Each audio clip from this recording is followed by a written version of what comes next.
अस्सलामुअलैकुम। इस दुआ के साथ कि आप सब बखैरियत हों। अल्लाह की ख़ास रहमतें, बरकतें और अनायतें आप सब पर मेहरबान हों। मेरी दिली दुआएं और नेक तमन्नाएं आप सब सुनने वालों के साथ हैं। उम्मीद है और दुआगो हूँ कि आपके रमज़ान के रोज़े बड़े ही अच्छे गुज़रे होंगे इस ठंडे ठंडे मौसम में। बड़े सालों बाद रमज़ान का महीना सर्दी के मौसम में आया है। पिछले साल भी सर्दी थी, लेकिन कुछ रोज़ों बाद मौसम जो है बदल गया था, लेकिन इस साल तो पूरा रमज़ान इंशाल्लाह सर्दी में ही गुजरेगा। सहरी के बाद यहाँ पर फजर की नमाज़ पढ़ी हमने, और सिर्फ पहले रोज़े ही बच्चों को छुट्टी थी, जुमेरात और जुम्मे को बच्चों ने जाना था स्कूल। और 5:30 बजे जो है वो सहरी ख़त्म हुई, तो फिर सोने का तो टाइम ही नहीं था ना। तो बच्चों को स्कूल भेजकर फिर थोड़ी सी मैंने शॉपिंग करनी थी। ये जुम्मे वाले दिन का रोज़ा है, और मैंने आज, वैसे तो अभी रोज़े शुरू हुए हैं तो इत्माम से ही इफ्तारी होती है, लेकिन पहला जुम्मा तो फिर आप जानते हैं काफ़ी इत्माम से ही होगा। 2 के रोज़े अभी शुरू ही हुए हैं, लेकिन यकीन जानिए ऐसे लगता है जैसे पता नहीं हम कब से रोज़े रख रहे हैं, और ये सिलसिला जो है ऐसे कब से चल रहा है और ये ऐसे ही चलता रहेगा। मुझे नहीं पता किसी और को ये चीज़ महसूस हो रही है या नहीं हो रही, या मैं ही बोले जा रही हूँ कि सर्दी के रोज़े हैं, रूटीन जो है वो बहुत ही डिफरेंट है। जल्दी से ही टाइम गुज़र जाता है, तो जो बहुत एहतमाम से करने वाली इफ्तारी है वो हर रोज़ नहीं हो सकती मेरे मुताबिक, और आई थिंक करनी भी नहीं चाहिए, बस कभी-कभार कर लें। अच्छा, यहाँ पर मैं क्या बना रही हूँ, मैं यहाँ पर टर्किश बकलावा बना रही हूँ। आज के रोज़े की इफ्तारी की जो थीम है वो टर्किश कुज़ीन है।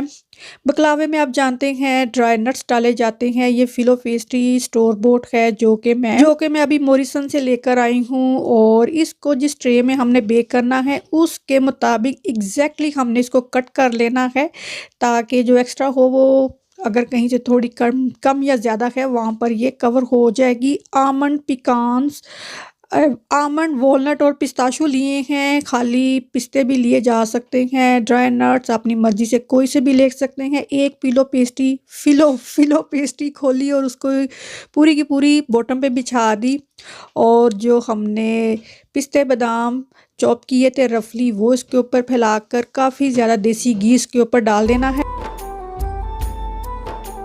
और दूसरी फिलो पेस्ट्री जब हमने खोलनी है तो उसकी लेयर इस तरह इसके ऊपर बिछा देनी है, बची हुई भी सारी इसके ऊपर हमने बिछा देनी है। मैं ये पहले बहुत ज़्यादा बनाया करती थी, तो फिर पता नहीं क्या हुआ, मैंने ये चीज़ें बनानी छोड़ दी। ये जो बड़ी ओवन की ट्रे होती है उसमें मैं ये बनाया करती थी, और एक एक शीट को भी क्लैरिफाई बटर जो देसी घी होता है वो लगाकर भी ये बनाई जा सकती है। इस तरह भी बन जाती है। तो दूसरी जब हमने पैकेजिंग की फिलो पेस्ट्री इसके ऊपर डाली, तो उसके ऊपर दोबारा से देसी घी डाल दिया, और इसको इस तरह से हमने कट करना है। हमने इसको डायमंड शेप में कट किया है। ओवन का जो टेम्परेचर है 180 डिग्री पर इसको हमने 35 से 50 मिनट तक बेक करना है। और ये इसकी बस रेसिपी है, इसको मैं दोबारा से तफसील से बनाऊंगी तो इसकी डिटेल से रेसिपी भी मैं शेयर करूंगी, क्योंकि अभी मैं सिर्फ मेन्यू के लिहाज से ही इसको बना रही हूँ कि हमने टर्किश कुजीन का मेन्यू बनाया। और बकलावा तो आप जानते हैं टर्किश स्वीट है। आप इसकी खुशबू से तो हमें हाफिज़ मुस्तफ़ा ही याद आ गया। वहाँ के जो बकलावे हैं, बस मैं के छाड़ी ही गल्ला दो, मतलब छोड़ ही दे बातें। और यहाँ पे अभी लेंटल सूप बन रहा है, ये भी हम इस्तांबुल गए थे, वहाँ पर हमने पिया था। और सर्दी का मौसम है तो हमने कहा चले ये भी बनाते हैं। इसकी रेसिपी का लिंक आपको यहाँ कहीं ना कहीं या आई बटन में या डिस्क्रिप्शन बॉक्स में या एंड स्क्रीन पर मिल जाएगा। मैंने अपने चैनल पर शेयर किया हुआ है।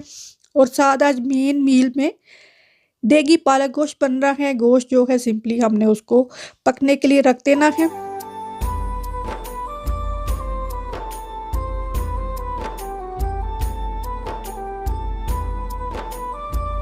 और बकलावे के लिए सिरप बनाया जाता है। 1 से 1.5 प्याली मैंने चीनी की ली है। अगर 1.5 प्याली चीनी होगी तो 1 प्याली इसमें हमने पानी डालकर इसका सिरप बना लेना है। अगर 1 प्याली होगी तो 3-4 कप इसमें पानी डाल देना है।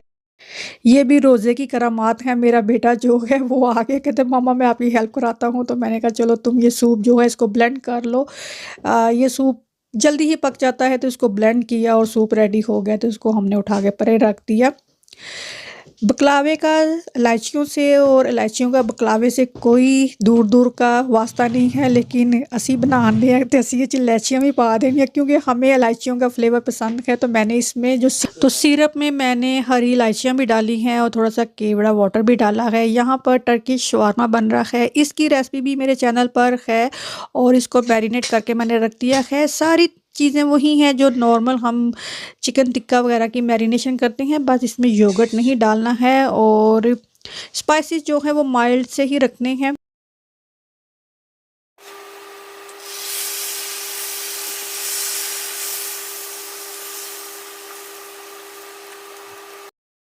मेरे ओवन में इसको बेक होने में 50 मिनट लगे हैं। अल्लाह जाने इसका बहुत ज़्यादा जो गोल्डन सा कलर है वो क्यों नहीं आया, खैर इसको मैं फिगर आउट करूँगी, लेकिन ये बहुत ज़्यादा मज़े का बना और उसके ऊपर सिरप डालकर इसको हमने रख देना है। टाइम यहाँ पर नज़र भी आ रहा होगा क्या हुआ है, तो 4-5 घंटे ये अच्छे से सिरप इसमें सोख होगा तो ये बहुत मज़े का बनेगा। अब बन रही है जी आलू गाजरों की सब्ज़ी, क्योंकि गाजरें मैंने सूप में डाली तो मैं लेकर आई थी, तो मैंने कहा अब गाजरों को ऐसे ही मैं रख दूं या इनको मैं फ्रीज़ करूं, तो चलो मैं आलू गाजरों की सब्ज़ी बना लेती हूं। इसकी रेसिपी भी मेरे चैनल पर है, लिंक आपको मिल जाएगा, चाहिए हो तो पूछ लें।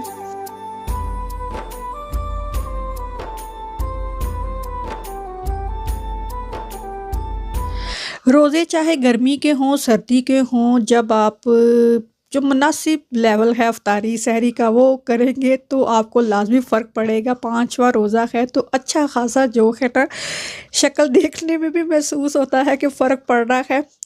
अब भी जैसे मैंने ये 2 सालन एज़ अ मेन मील बनाए हैं, ये हमने अफ्तारी में नहीं खाने, जो स्टार्टर सा बनता है स्प्रिंग रोल वगैरह वही हम खाते हैं। हम पता नहीं कितने साल ही हो गए हैं हम ये जो मेन मील खाना होता है ना ये हम अफ्तारी में नहीं खा सकते। गोश्त जो है अच्छे से भुना गया है, तो पालक को मैंने फ्रोज़न ही पालक मैं यूज़ करती हूँ। 700 ग्राम ये पालक है तो 1 किलो तक पालक यूज़ की जा सकती है, आधा किलो ये गोश्त होगा।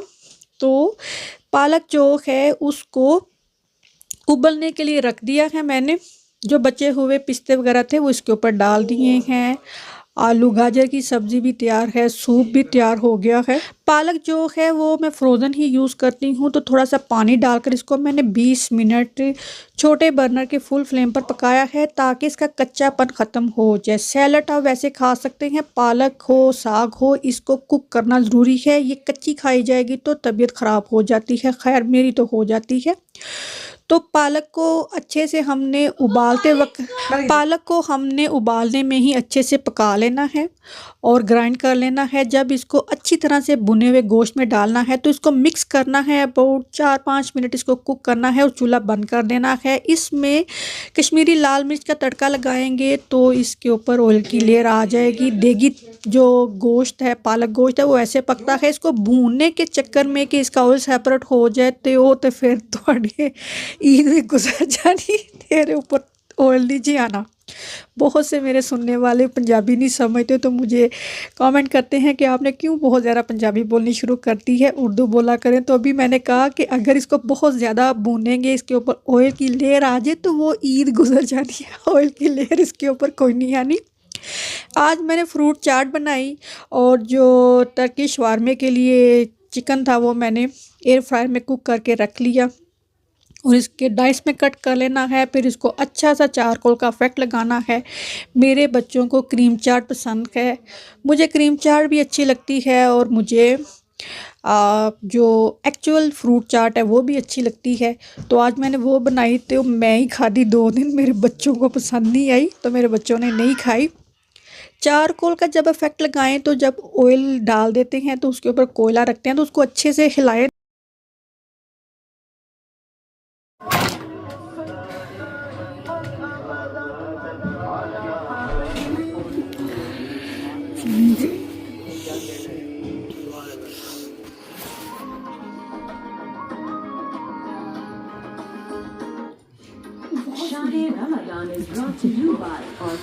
ये है जी हमारा पुलाव सूप के साथ ये बगैट। शवारमा जो है वो भी हमने बनाया नहीं है, ये हम बनाएंगे नमाज़ पढ़ने के बाद। तो हमने सिर्फ़ समोसे, स्प्रिंग रोल और जो चाट वग़ैरह, दही बल्ले वो खाए और सूप खाया या पिया, लेकिन शवारमा खाने की ना नौबत नहीं आई। बच्चों ने कहा हम ठहर के खाएँगे, तो शवारमा जो है वो दूसरे दिन फिर बना, क्योंकि मुझे लगता है सर्दी के मौसम में चाहे आपने रोज़ा सारे दिन का भी रखा है, जब थोड़ा-सा खाना खाते हैं पेट भर जाता है। ख़ैर हमारे साथ तो ऐसे ही होता है। तो बहुत ज़्यादा खाना नहीं खाया जाता। वैसे भी इफ्तारी जब बहुत ज़्यादा गर्मी के भी रोज़े थे, तो बहुत ज़्यादा इफ्तारी के वक़्त खाना नहीं खाया जाता था। आपने 2-4 स्प्रिंग रोल खा लेंगे तो पेट भर जाएगा, 1 बोल अगर आपने चाट का खा लिया तो भी।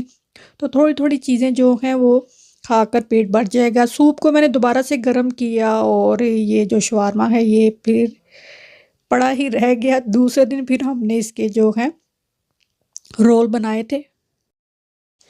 महीना पहले से हम तैयारी कर रहे थे कि रोज़े आने हैं, रोज़े की तैयारी कर रहे थे, तो अभी रोज़े स्टार्ट हुए हैं, तो साथ ही हम स्विच हो गए हैं ईद की तैयारी पर। अभी से जो है स्यापा पड़ गया है कि ईद के कपड़े जो हैं हर तरफ दिखे जा रहे हैं और इतनी ज़्यादा डिज़ाइनिंग है, समझ नहीं आ रही कौन से कपड़े खरीदे जाएँ। क्योंकि सर्दी भी है और जब तक रोज़े आने हैं यहाँ पर स्प्रिंग का मौसम भी शुरू हो जाएगा और मैं तो वैसे भी चाहे गर्मी के भी रोज़े रख कर ईद आती थी, तो जो ईद का जोड़ा होता था वो बड़ा एहतमाम वाला होता था, तो अभी तो मौसम भी बड़ा अच्छा सा है। खाना चाहे आप कितना ही थोड़ा क्यों ना बना लें, तो वो कुछ तो बनता ही है और ऊपर से अगर रोज़े हैं तो आप कितना खा लेंगे, जब सब रोज़े रख रहे हैं तो खाना ज़ाया भी नहीं करना चाहिए। और ये है कि अभी मैंने सूप बनाया और साथ में सारी कुकिंग एक दिन की, तो दूसरे दिन कुछ भी करने को नहीं था, इतना कुछ पड़ा हुआ था, तो मैंने कहा मैं ये तो नहीं कर सकती कि अब मैं फिर खाना बनाती रहूँगी, इफ्तारी खानी है। तो ये अब फिर हमने जो शवारमा रोल थे, टर्किश शवारमा, ये हमने दूसरे दिन खाए। खाने में बड़े ही क्लासिक हैं कि जो खाने गरम है हम ठंडे नहीं खा सकते। ख़ास तौर पर ये जो स्प्रिंग रोल समोसे हैं ये बनाकर रखे हैं तवे के ऊपर, मैंने इनको रखा हुआ है ताकि जब तक इफ्तारी होनी है ये ठंडे हरगिज़ नहीं होने चाहिए, हम ठंडे नहीं खा सकते। और सूप आज फिर खाएँगे और पिएँगे और जो बकेट हैं वो मैंने बनाकर इनको यहाँ वार्म होने के लिए रख दिया है। आज का जुम्मे की इफ्तारी का व्लॉग भी यहीं तक है। ये हमारी रमज़ान की डेकोरेशन है जो बार-बार हो रही है।